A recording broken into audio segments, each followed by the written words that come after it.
Welcome back, welcome back, welcome back. I am going to redo the video that's the math part of current electricity because for some reason the camera thought that I wanted it landscape and we need it this way to go with the calculator. So I'm going to record it again. I might leave the other one in case you want to hear that explanation. But so here's the power station where we talked about transformers and that they do this high voltage, low current to prevent loss.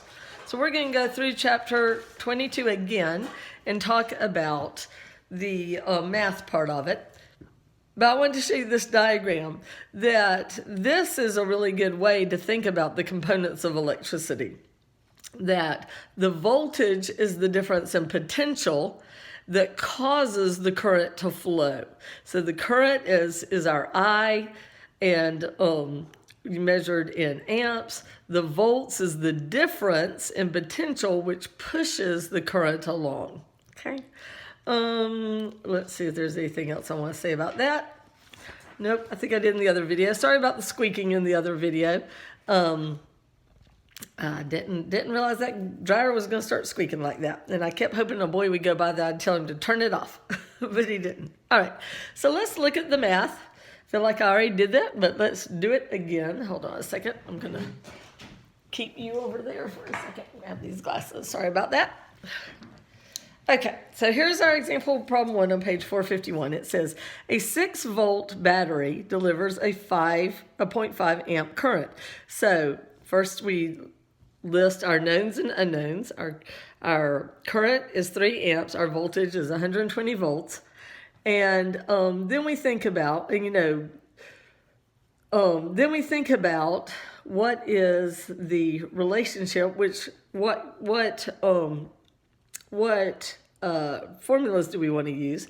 And power equals voltage times current, and it also equals electrical energy over time. So we're going to use first one equation, then the others. So, I was looking at that. For our numbers, I was looking at that, and now we're doing this one. 0.5 and 6. Here is our givens. So 6 volts, 0.5 amps. So first, power equals volts times current. We multiply them and get 3 watts. Then power equals electrical energy over time. So we fill in 3 for power, 300 because our time is 5 minutes, and that is 300 seconds. So then we multiply both sides by 300 and we get 900 joules for our energy. All right, does that make pretty good sense? Okay, so this is what the battery looks like. That's the resistance, the resistor, and we'll look at those a little bit more, I think further on. This kind of thing is if it's like a dimmer switch where it changes the resistance. Okay, current flow through a resistor. So a resistor here is our light bulb. The electricity is going along. It's all happy. It hits the light bulb. It's uncomfortable, and it becomes light and goes flying off. Okay, a 30-volt battery maintains current through a 10-ohm resistance. That right there. What is the current? So our formula is, so we know we have volts 30, current is what we don't know, resistance 10. We're using Ohm's law, R equals V over I, so that's 30 divided by 10 is 3 amps. That's pretty easy. Okay, this is what I want to show you for the diagram. A line is like a wire, the conductor. A switch is drawn like that. That'd be an open switch. You close it, then the electricity can go. A fuse is drawn as a little squiggly line, and what a fuse is it's made to fail and to be a switch and to turn it off if too many amps are being pulled through. If you have too many amps, it gets hot, and then you can have fire. So that's what a fuse or a breaker box does, the same thing. Capacitor looks like that. A resistor is a squiggly line if it's fixed, and it has this arrow on it if you can change the resistance, like with the dimmer switch. So that can be drawn as a ground, a connection, a battery, a lamp is sometimes drawn like that, a DC generator, something that makes direct current, a voltmeter, and ammeter. Usually you don't have voltmeters and ammeters anymore, you have multimeters. They're cheap. You can get them for like $10 at Home Depot. They're very fun. And mine just broke. I had one that my dad made when he was in college for electricity, and see, the physics runs in the family. And it was really fun because he made one in a class, and then it dropped and it broke after all these decades. All right, so I want to talk about some safety with electricity. One is you never want to put batteries or anything backwards. They'll get hot and explode. You don't want to ever put batteries in a fire. They'll get hot and explode. And what is in a battery is acid, and you'll get burned with hot acid. You don't ever want to mix electricity and water. Water conducts electricity, so even if something is turned off, it will electrocute you. My sister had a friend whose child pulled a turned off hairdryer into the tub and accidentally killed themselves. So you never want any electrical devices in your water. And a few years ago, there was a pastor who was in the baptismal pool, and with a microphone that was plugged in instead of a battery pack. A battery pack would have been fine, but it was a plugged-in mic, and he was electrocuted and killed in front of the congregation. So, all right.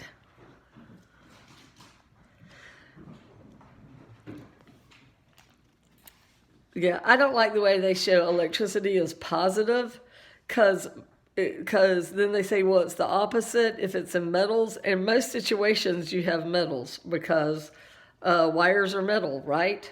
So this book's a little weird, I think, sometimes. Okay, ammeter measures current, voltmeter measures volts.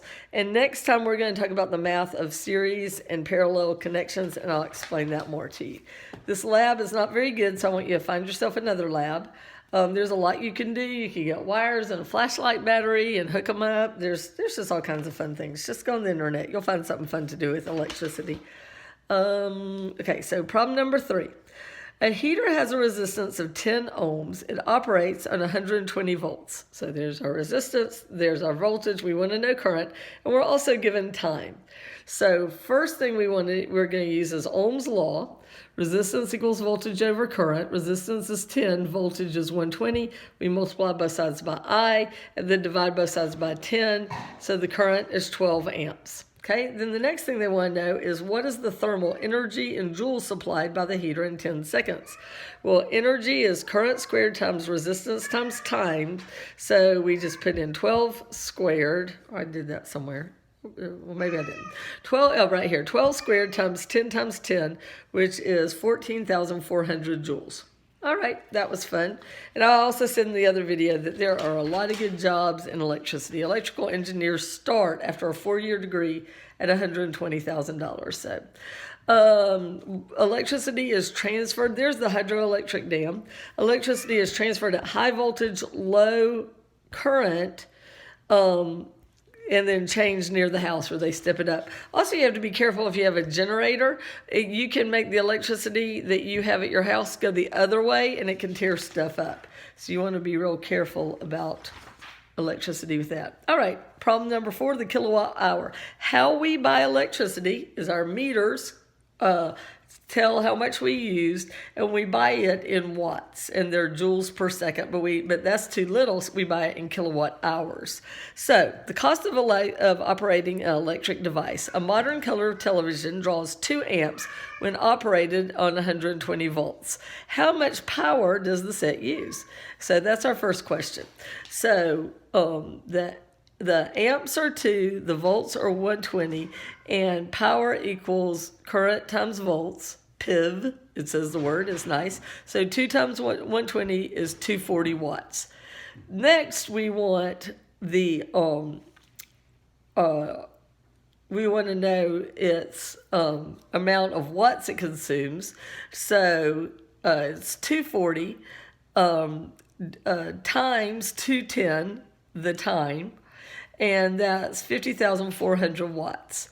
And then you multiply it times 11 cents, and that would cost $5.50, which that was in watts, and I changed it to kilowatts here because you buy electricity in kilowatts.